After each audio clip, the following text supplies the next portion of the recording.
Hey guys, this is Ellington, and before we get this video started, I just wanted to take a moment and give you guys an update on, everything that's going on with the channel. So, we are up to 275 subs, and that is a 109 subscriber increase in the last month, and I can't even begin to tell you guys how much that means to me and just how much it makes me understand that this is something that I just really enjoy doing, and I'm so glad that it's having a good response. And so I just wanted to take a moment and let you guys know that how things are going, what we're looking like. I've got so many things I want to do in the future, so many plans I want to do, and the more and more support that I get from you guys, the better that is, the easier it is to do that. It more, it just makes me really want to try harder to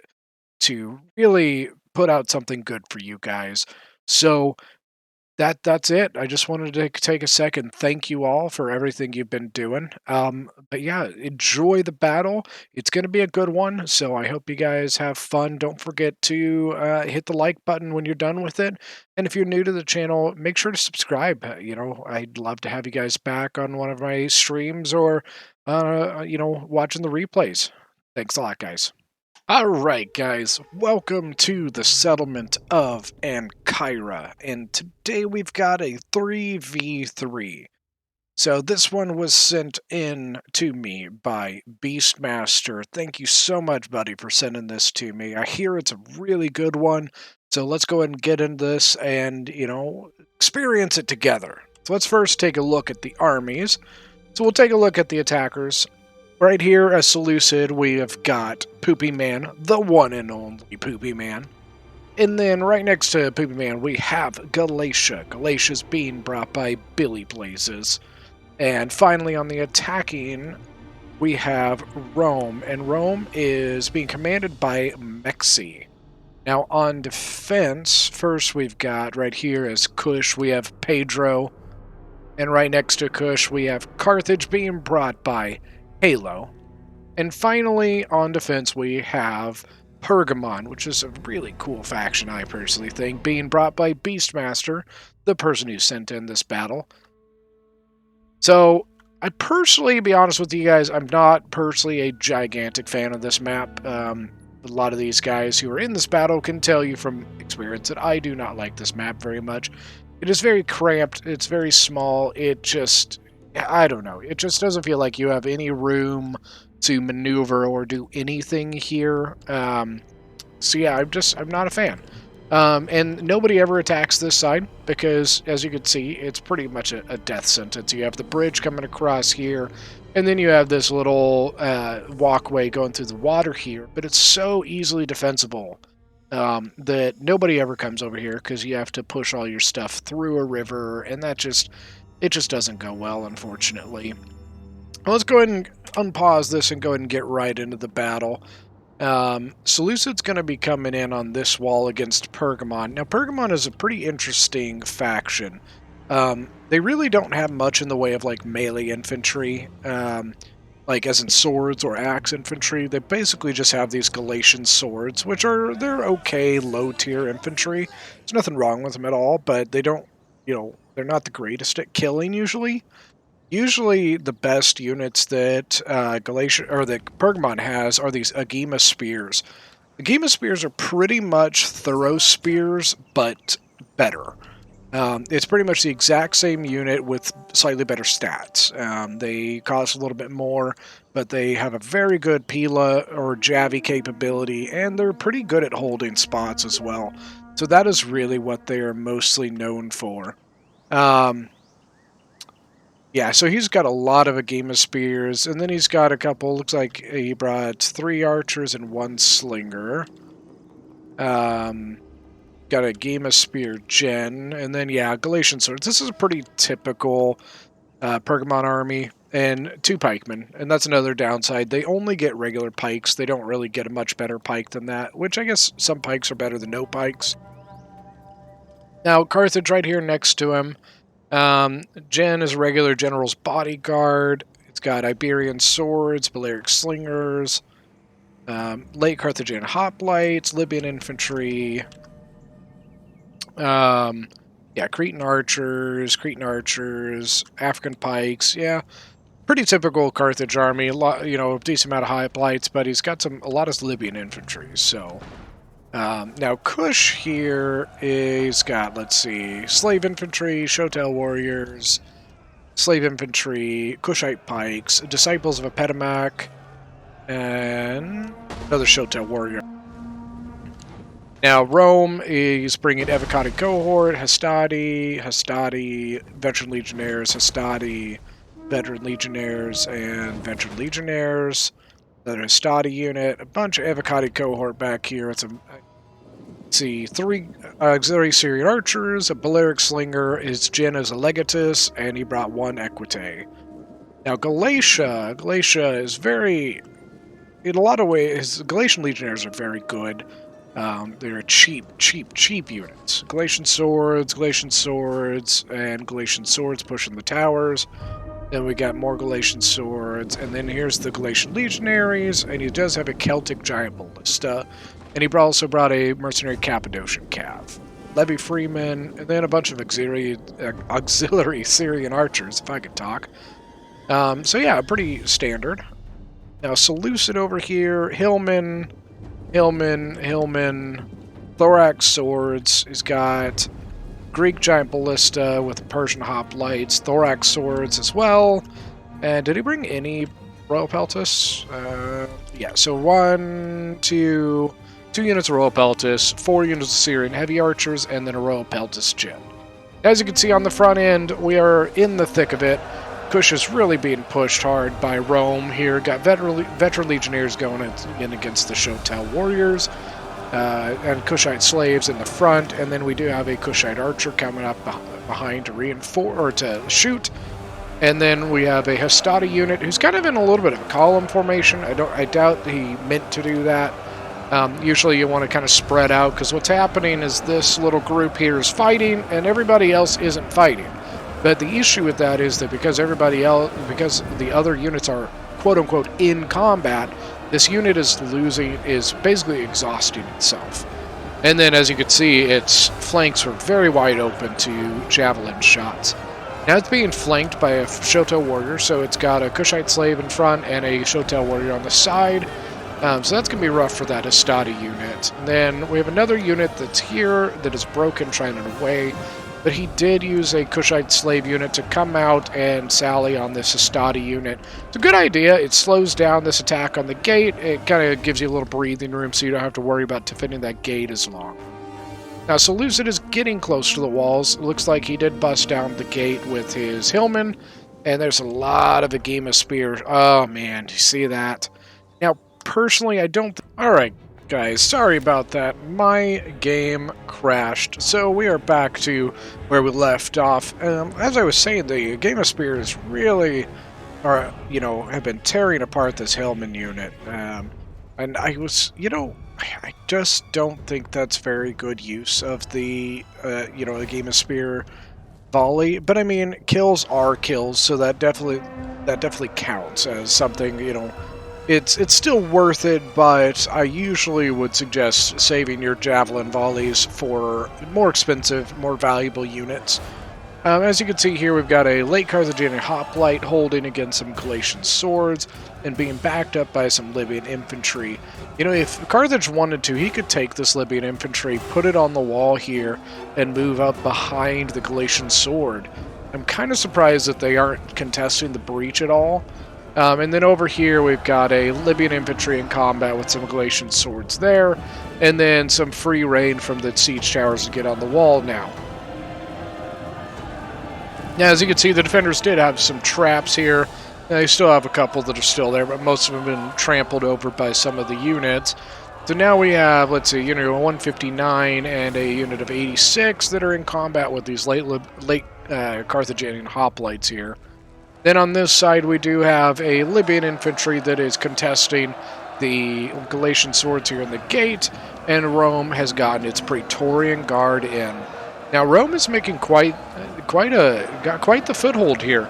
got Praetorian Guard, Veteran Legionaries, and Hastati all here, and starting to flank around some of these Kushite units.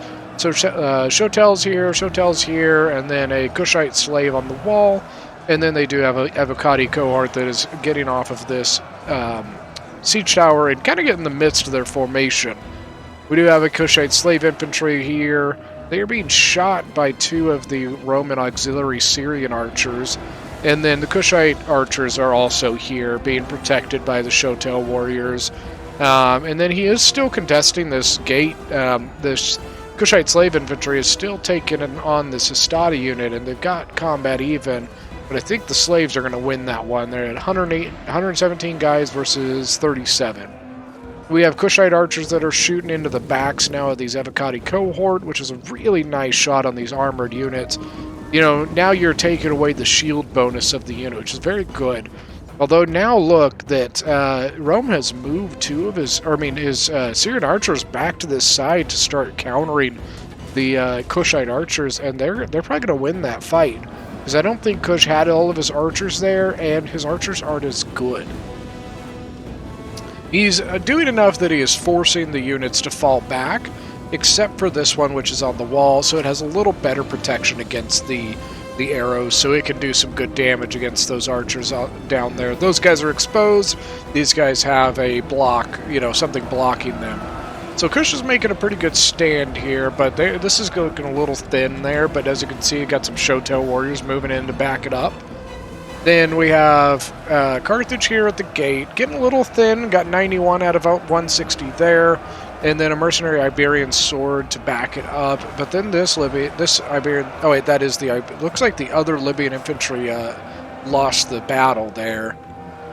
Now that Carthaginian hoplite is down, so these Libyan infantry units are now engaged. They need to be careful because there is a very large gap here that the Galatia could easily go through and flank either of those units or get into some of these slingers back here. Now we do have another Iberian sword coming up. Now the cool thing about Iberian swords are they actually have a controllable precursor, which means that you can throw the Pila yourself before you charge them into combat. Most sword units, basically, they throw the Pila when you attack. You don't have any control of where they throw them. Now, Seleucid over here has a sizable gap on this side. It is being protected by 2 units of Galatian swords and a Galatian sword over here, probably just to protect this flank. He does have one of his Agema spears on the wall, probably shooting down on these hillmen. It's probably a good idea because these guys are looking right at him, so those shields will take a lot of that damage, which means it just won't kill as many.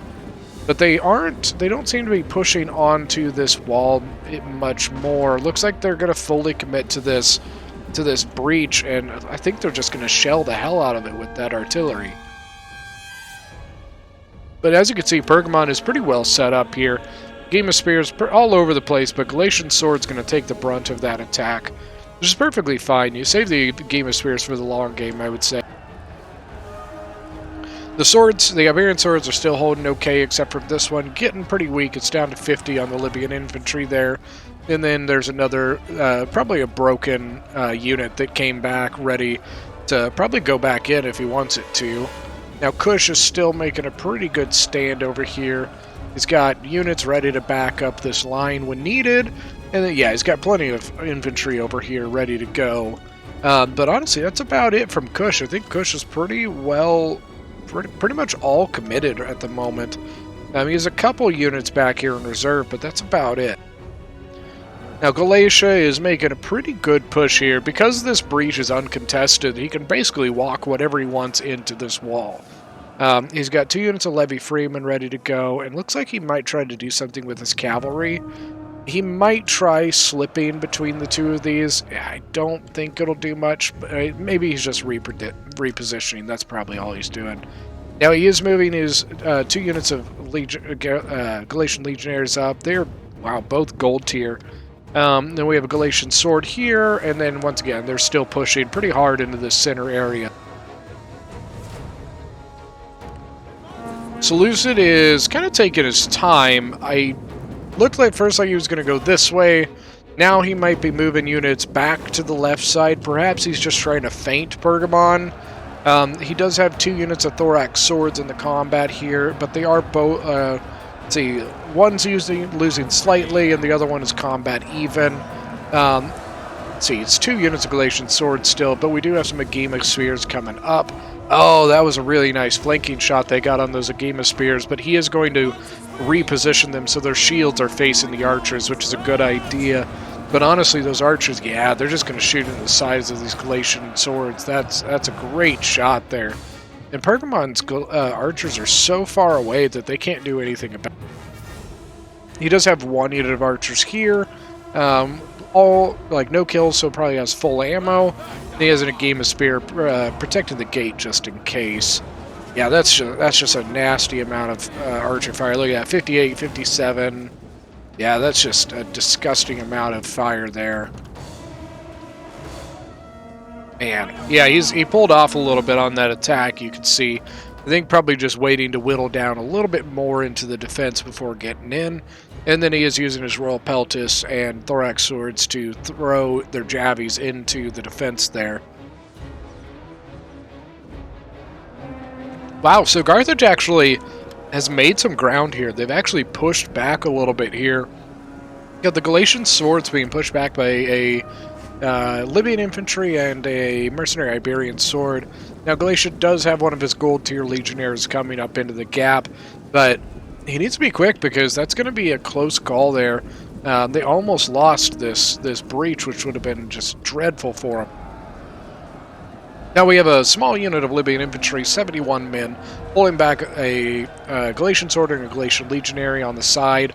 Then straight down the middle path here we have a Libyan infantry taking on, it's like 2 units of Galatian swords and 1 Galatian legionary.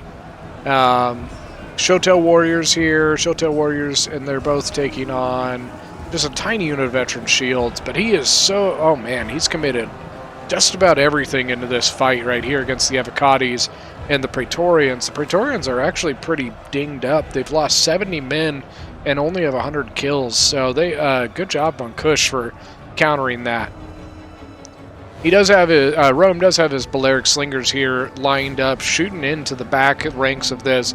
Probably going after, looks like the back rank of Shotel warriors.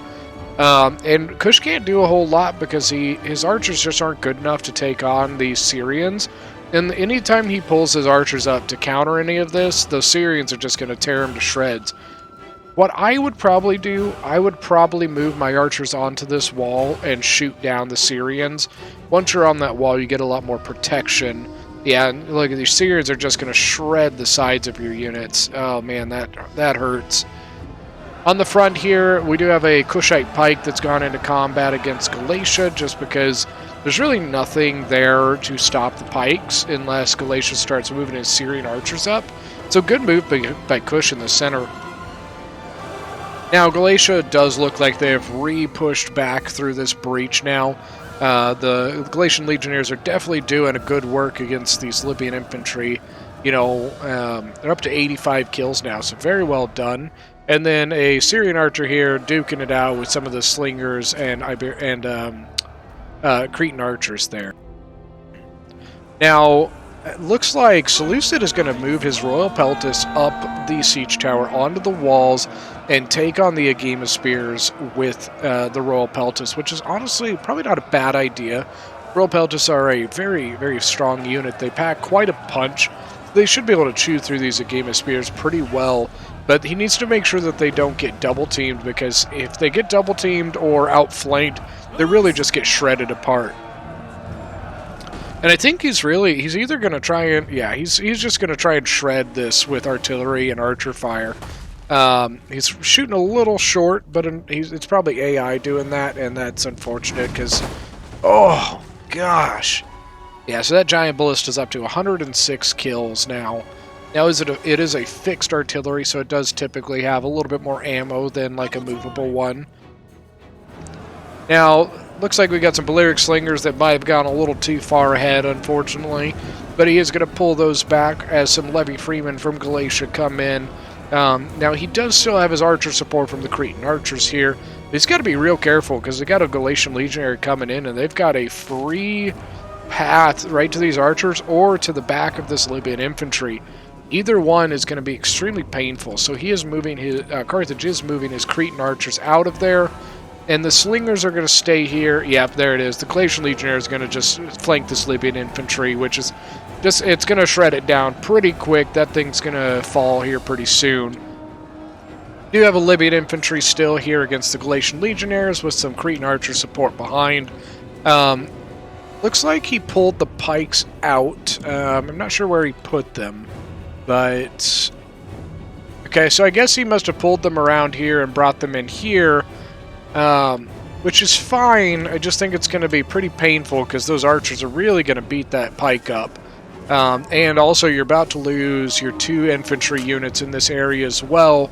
So that pike unit is pretty much going to be by itself. I probably would have just held on to that. Yeah, look at it. It's just getting shredded. When we first looked at 120 men, and now it's down to 70.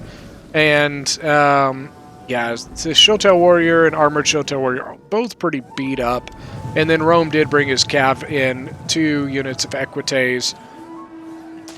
Now, the archers are still duking it out. We have 1 unit of auxiliary Syrians going against this 1 unit of Cretans. But honestly, I don't think the Syrians are firing right now. Yeah, they're not firing quite yet. So the Cretans are getting some free volleys, which is they really need that, otherwise they'll lose that combat. Galatian Legionaries are trying to push in on these Balearic Slingers, and they must have broken them briefly. But Carthage has got to be real careful because there's a free path right into Pergamon's flank here, and Carthage really needs to cover that up or needs to fall back a little bit. I'm honestly thinking at this point, it looks to me as if both Carthage and Kush should probably consolidate back closer to the point now. But we'll see what they end up doing, because Kush does still have some units left, but he did lose his pikes. The armored Shotels are still taking out the Evocati cohort for now. 165 kills, that'll do very nicely. And now we got the Equites getting into the Kushite archers, which definitely have ammo left. Oh, and his gen is a Kushite Royal Archer as well. Kush is pretty beat up. Man, look at that. So Carthage has got a lot to worry about right now. Rome is really just rolling over Kush's flank here and falling back into the back lines of Carthage. And so Carthage has got to be careful because they're about to lose their retreat path.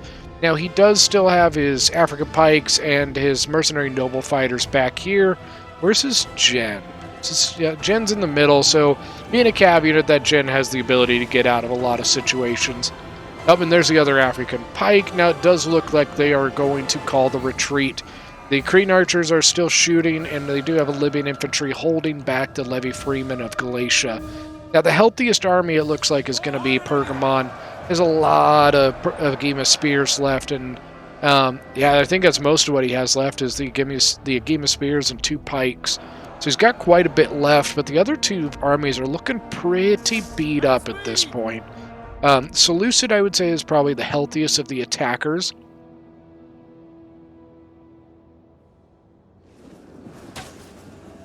He's really laying into these Agema Spears on the flank there.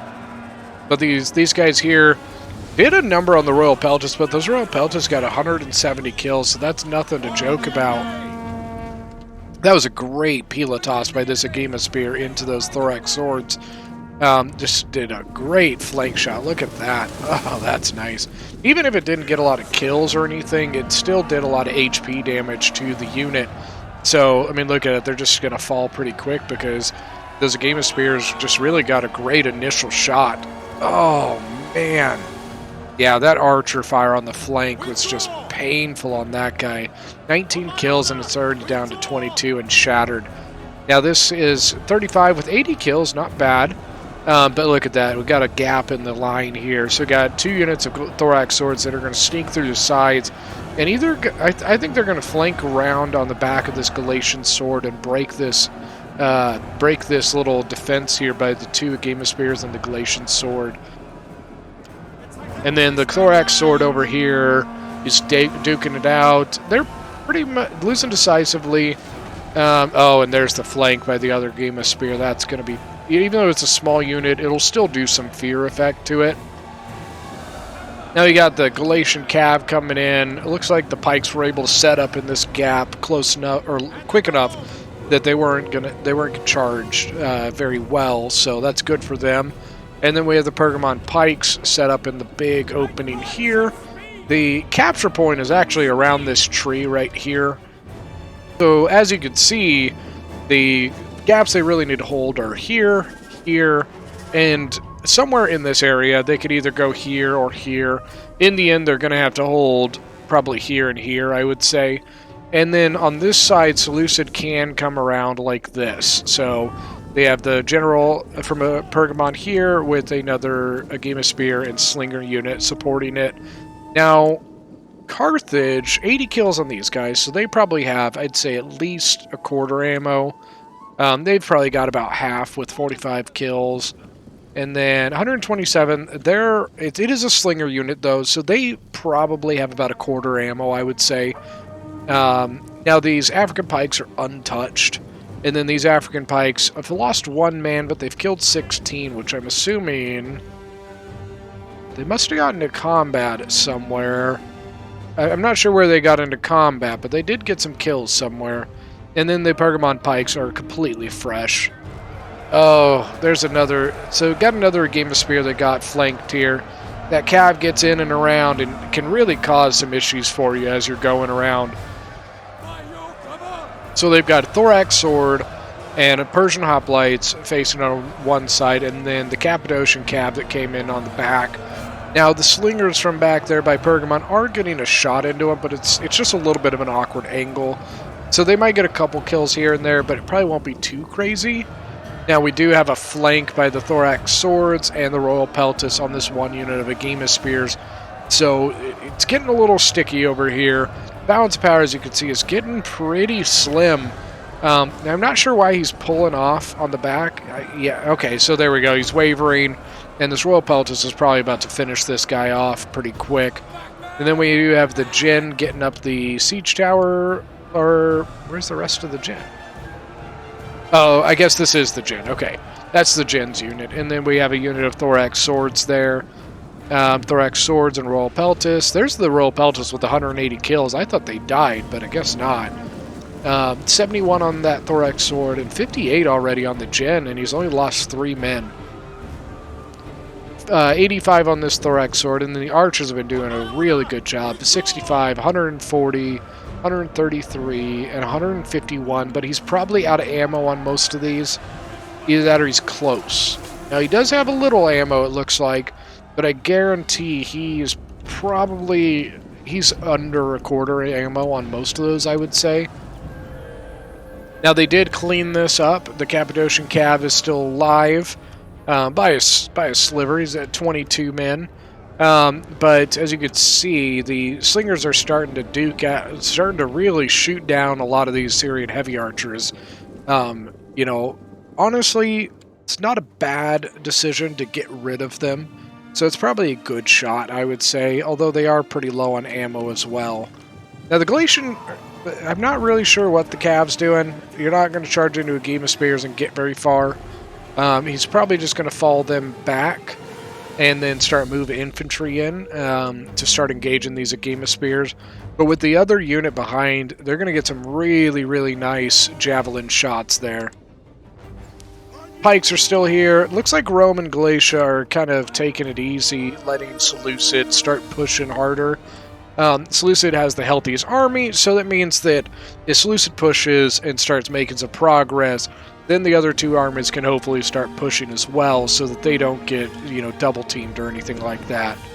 So as you can see, we've got Persian Hoplites and 2 units of Thorax Swords, I'm pretty sure. Yep, all going into this Galatian, or this Thorax Sword here. Oh, God, Thorax, Agema Spear. I can't talk tonight. And then the other Agema Spear, like I was saying earlier, is getting some fantastic Pila throws from behind. It's 48 or 26 kills there. And then the front one is at 53 already. Just taking down these Persian Hoplites extremely well. Look at that battle line. I'm going to go and get a screenshot of that. That's a pretty one. And then the slingers are also, now the slingers are getting shot down by the little bit of ammo that's left from the Seleucid archers, and they're actually gonna, looks like they're losing. And apparently the Greek Giant Ballista still has ammo because it's starting to shell the interior defense of this, probably just trying to, you know, hit units that, you know, are hidden back behind there that can't really get to. It's, you know, not a bad shot. Now, it is going to be extremely inaccurate at that point, but now here we go. Pergamon is going to bring everything they've got here. So he's got 2 units of archers and his slingers all ready to counter what's happening on this flank. Carthage looks like is going to fill in the gap of the pike line here.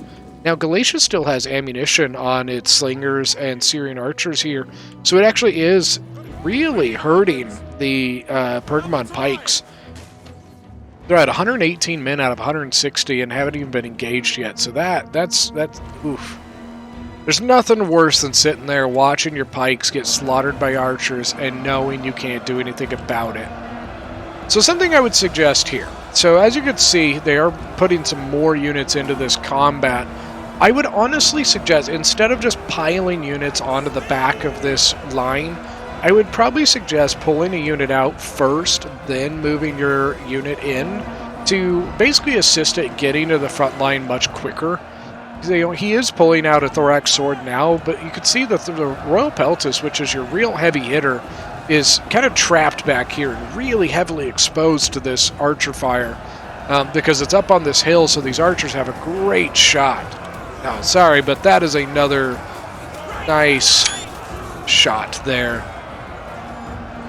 So yeah, these Royal Peltis are really just getting shredded because they're exposed. They're so extremely exposed there. Now this Persian Hoplite is really the only one that's fully in combat here. Now the Pergamon pikes are coming into combat, and really Seleucid doesn't have much they can do about it. Now it does look like they're actually going to pull off this flank, and they're starting to push everything to the other side.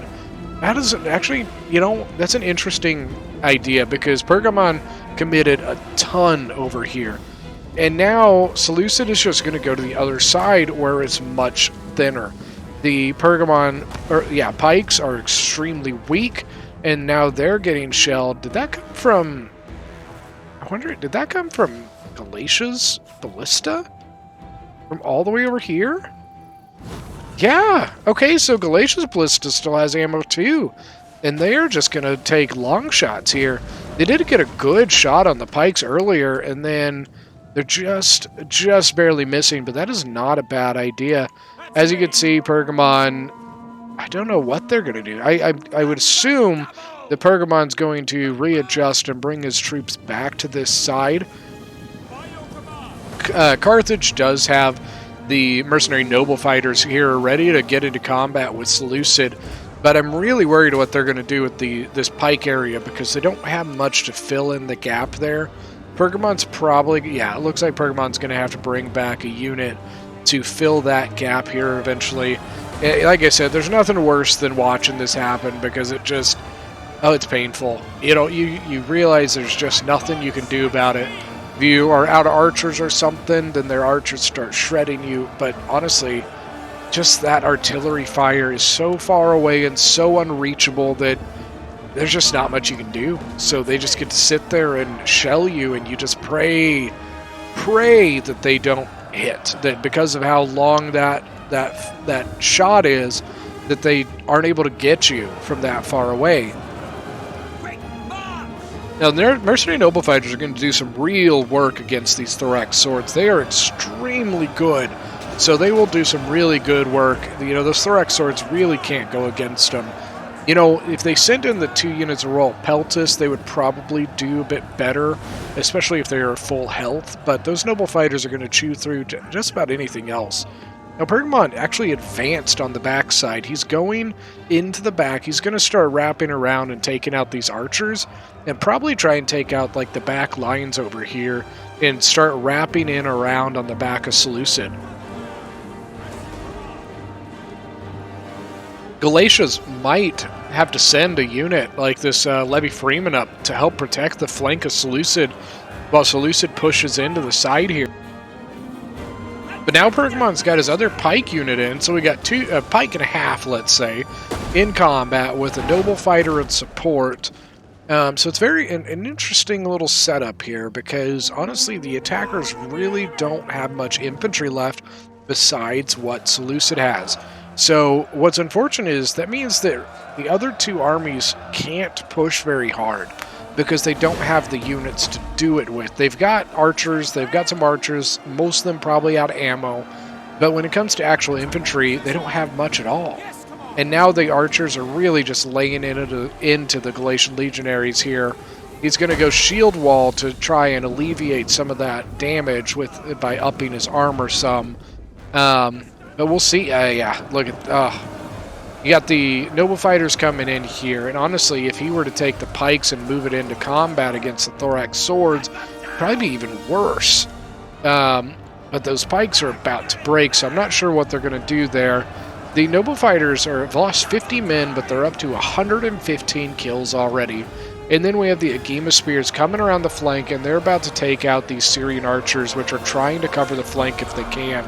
I think the other...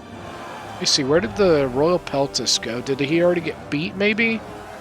Now, the Royal Peltus may have already been taken out, because I don't see it. Now, we do have the Thorax Sword trying to sneak around the edge, get into the side of the pike here, and the Gen for Pergamon's going to go in and try and stop that if it can.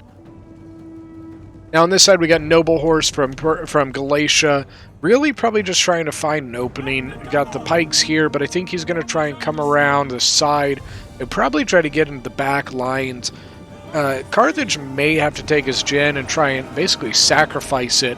Now Pergamon is moving his archers once again, probably just sacrificing the unit to stop the Noble Horse Gen.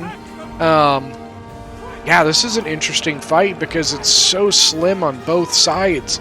Carthage does have the African Pike and still has the Noble Fighter. It's 157 kills. And then we do still have some Seleucid artillery coming in. The Agema Spear from the back is at 73 men, about to take on the Thorax Sword. That'll be an interesting, because it's 73 and 76. That'll be an interesting combat there. And now Rome is in the back lines with his Gen hitting in the back of the pikes. Now the issue is that had he had something maybe to put some pressure from the front, he might be able to break that. But yeah, Rome just lost his Gen there, and his slingers are out. But it does look, apparently, yeah, so Pergamon lost all of his archers to that cav. The Noble Horse is up to 173 kills, and the pikes are going to try and set up something to try and stop that cav from getting to the back lines here.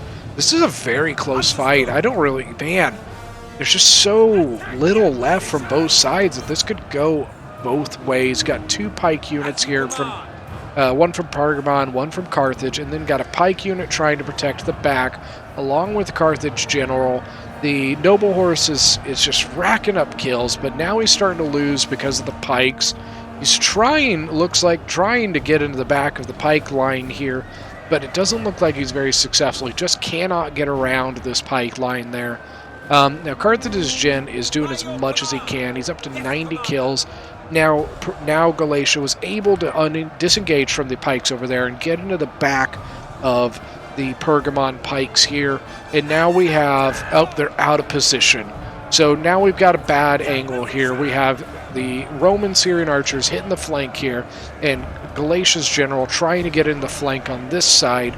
Now, Pergamon's Gen is also looking the wrong direction. If he were to turn around, he might be able to flank the Galatian general, might be able to get something done there, but the archers are not going to last very long. Pergamon did turn his pikes around to try and sandwich the Galatian general.